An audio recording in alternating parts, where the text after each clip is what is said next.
All righty. Good afternoon.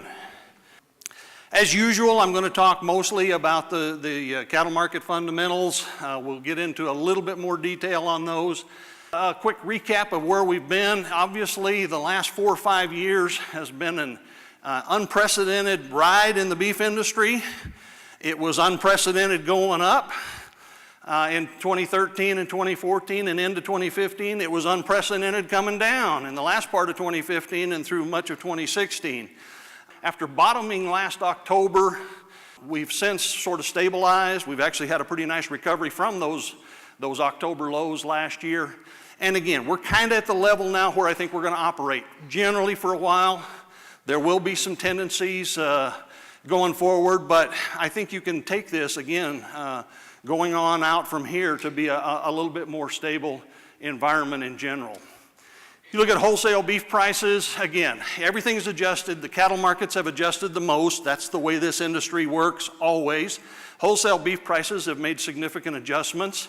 Those adjustments are happening. Wholesale beef catches up to what's happened to cattle prices, and even more so at the retail level.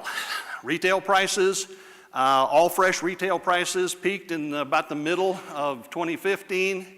They are slowly working their way down. They don't come down as fast as cattle prices have.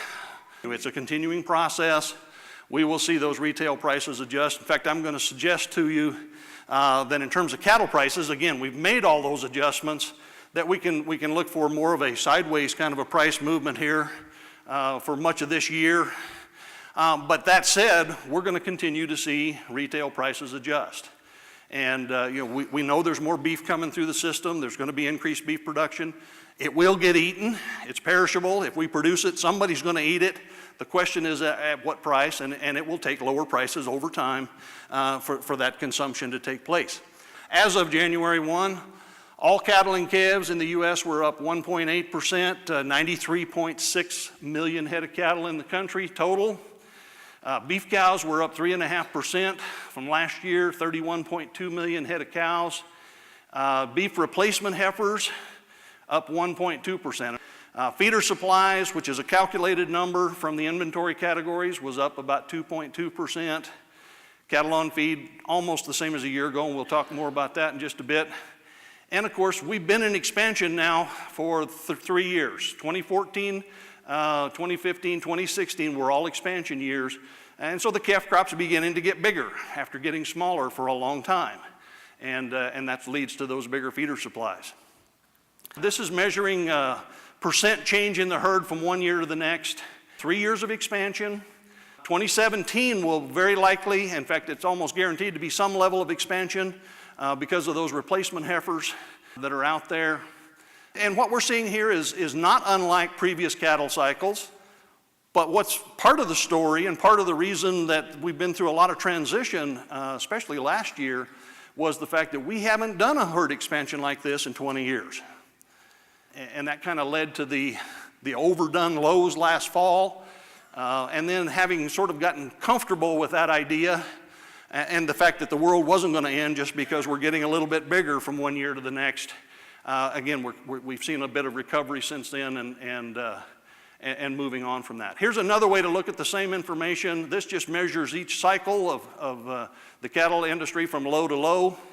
So starting in 2014, we've grown for 3 years. That puts us up just a tick over 31 million head, 31.2 million head. That red dotted line is where we started the drought in 2011. So in fact, what we've really done in the last 3 years is just recovered from the drought, at least on a nationwide basis.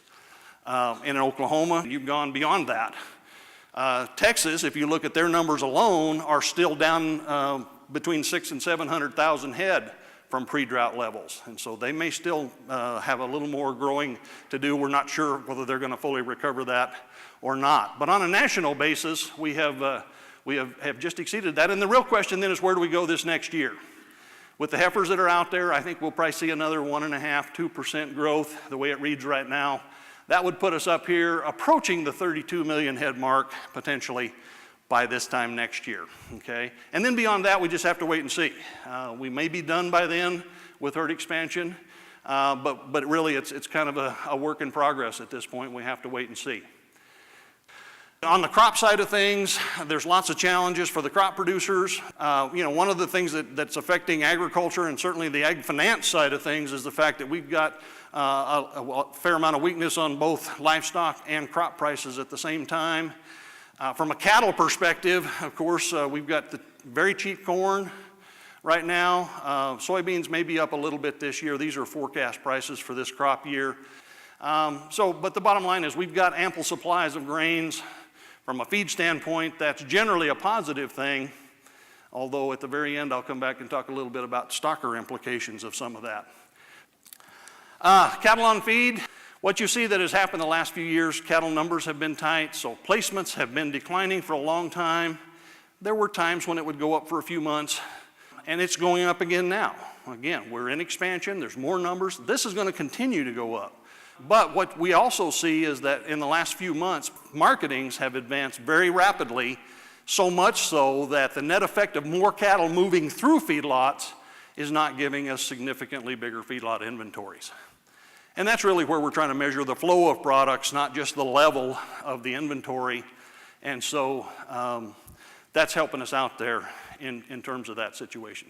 Cattle slaughter was down at a low.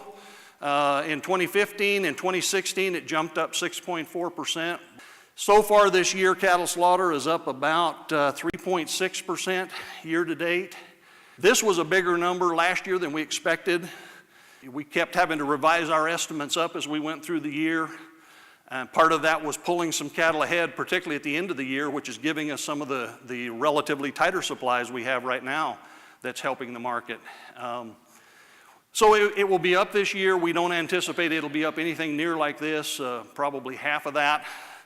We may have to revise it, but I wouldn't anticipate the kind of revisions that we had last year. Carcass weights have been going up for many, many years. They were at record levels in the end of 2015, somewhat better in 2016, and especially towards the end of the year, we started pulling them down. You can't see the year-over-year comparisons here, but you can for so far this year. We're running a few pounds under this time last year for carcass weights in general. And so that 3.6% increase in slaughter so far this year is translated into about 2.8% year-over-year increase for the first few weeks of this year. Longer term, by 2015, beef production dropped to the lowest level since 1993. That's what really precipitated all of the price action.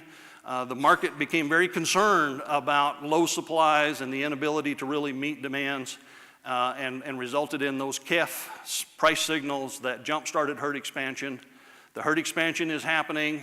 Now beef production is going up. This was 2016's level. We're projecting for 2017. We'll be back up pretty close to sort of pre-drought levels. And then, by 2018, we may be looking at record levels of beef production going forward. So there will continue to be some supply pressure in this market. So beef production was up 6.4% last year, another 3.5% this year. With the trade adjustments to that, we expect that beef consumption will be up more like 1%. And unfortunately, it's not just beef. The challenge for all the meat industries is the fact that there's going to be more pork and more poultry this year. All meat supplies will be up about 3+%. In fact, we're looking at a new record meat production level in the U.S. for the three main meats. Actually, that's a total for all meats of 100 billion pounds for the first time ever. So again, the challenges are out there for all the meats. There's ample supplies. That will continue to provide those retail price adjustments. Domestic consumption will probably be up between 1.5% and 2% for the year. Again, predicated on some of the trade adjustments to those production flows. Retail price ratios is one way that I look at beef demand. Again, retail beef prices have started coming down. The ratio of beef to broiler price at the grocery store reached a peak in 2015, and it has slowly come down, but it really hasn't come down very much yet. And to me, that's a strong sign that beef demand is holding up very well. There's lots of pork and poultry out there. Their prices are getting cheaper. So is beef, but it's holding a strong ratio, which tells me that people really aren't turning away from beef. We're adjusting down in a relatively controlled fashion, if you will. The beef to pork price ratio is off of its peak by a little bit, but it's still above historical levels. So, there's signs that beef demand is in pretty good shape, but again, we do have challenges coming forward because there will be a lot of supply coming through the system that will have to be absorbed in both domestic as well as international markets. A little bit on trade, just a little background. These are the top 10 beef producing and consuming countries in the world. So just to put some perspective on some of these trade things, the U.S. is the biggest total beef producer and consumer in the world. If you look at most of the major producing countries, they're also major consuming countries. And that's not surprising. The order changes slightly, but the top 4 beef producing countries are the top 4 beef consuming countries. All of these out of these top 4, they're all part of trading and involved in trade, but historically China was the one exception to that.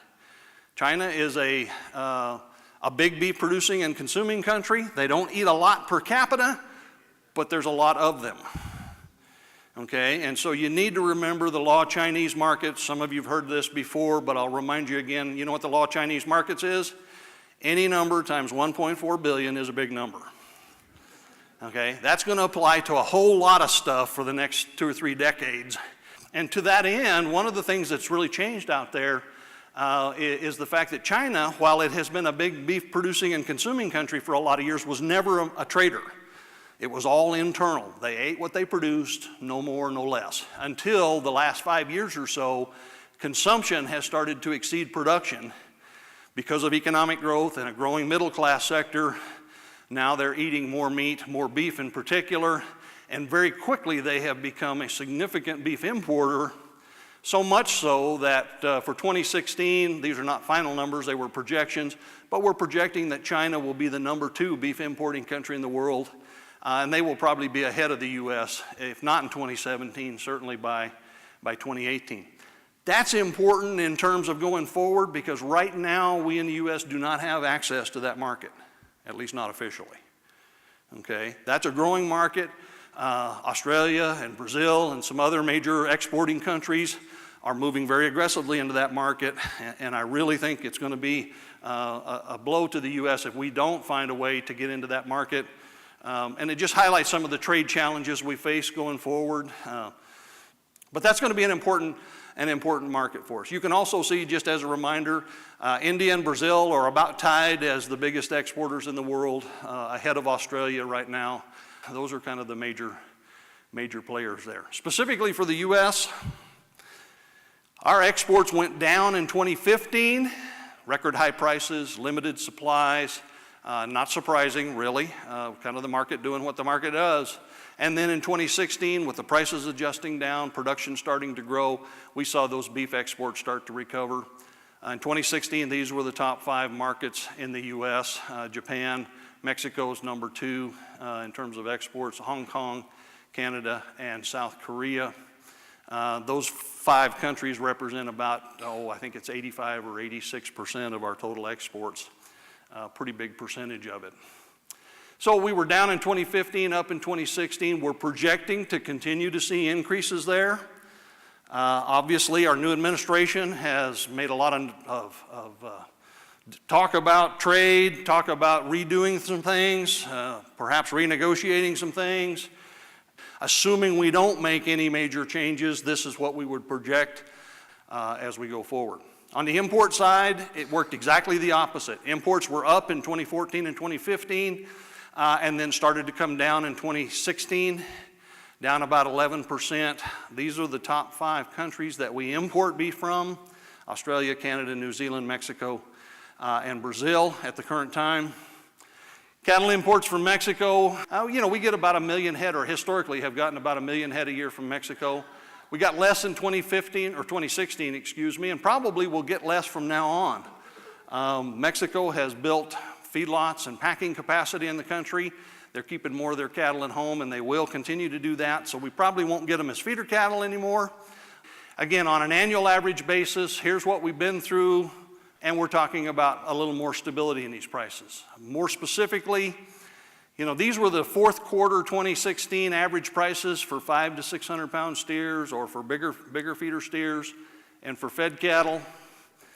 If you look at the range on an annual average basis that we're projecting for 2017, we're really talking about prices moving mostly sideways. Even though we know there's going to be some increase in beef production and there is some potential for some more price pressure, we're in pretty good shape. Again, we made a lot of adjustments in 2016 that leave us in pretty good shape for 2017. It does depend on demand, and that's an ongoing situation.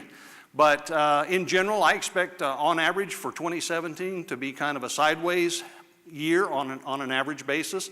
We would expect to see kind of the normal seasonality. So for calves, we'll see a little more weakness in the fourth quarter, as we typically do. But on an annual average basis, kind of sideways.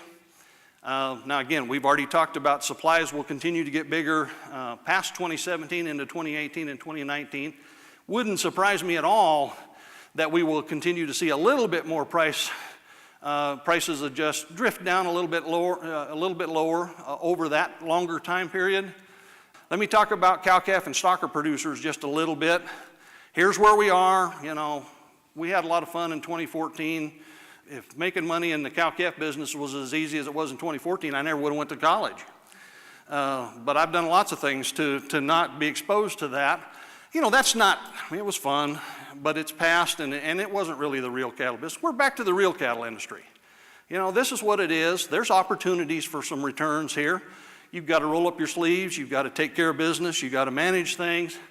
And I think there's still some opportunities at the cow-calf level, even though we have had significant adjustment down in prices. I do want to suggest one thing that, at least in total, I think is an area to focus on. Economists always tell you manage cost. That's easy to do, but how do you actually do it? Well, it won't fit everybody in this room, but if you look at this data, total other hay production, so not alfalfa that we sell to dairies, but other hay that we use to feed our beef cows, divided by the number of beef cows in the state. In 2016, we put up on average 2.62 tons of hay per beef cow in this state. Now, when I do a little bit of math and allow for a little bit of loss and kind of pick an average cow size, which is probably bigger than most people think it is, that tells me that we're putting up somewhere in the neighborhood of 125 to 130 days a year of hay per cow. I grew up in Montana. You gotta feed cows through long winters up there. I'm not convinced we need 130 days worth of hay in this state, okay? And I do know from other data, which I didn't put in here, that every day you feed hay to a cow, rather than letting her graze for herself, that hay costs you 2.5 to 5 times more than grazing does. You've already got a harvesting machine. Let her do her job. Make her do her job. I think we've probably gotten in the habit in some cases of doing her work for her. And that's fine if you can afford it, but this is probably a place where if things are a little tight and you need to make some adjustments, this is a good time of year to think about how you're going to manage forage for the rest of the year and set you up for next winter in terms of pasture management this summer. So I'll throw that out for what it's worth. I don't want anybody to stand up and say, this is me. I build a shoe, but you don't have to tell me whether it fits or not. But think about it a little bit as one area at least where you can maybe do some things. The other thing I want to talk about for just a minute before we quit is kind of prospects for stocker producers. And I want to tell a quick story of what happened over the last year. This was the price line last May of 2016. This was the feeder cattle price line. So lightweight calves over here, bigger feeder cattle over here.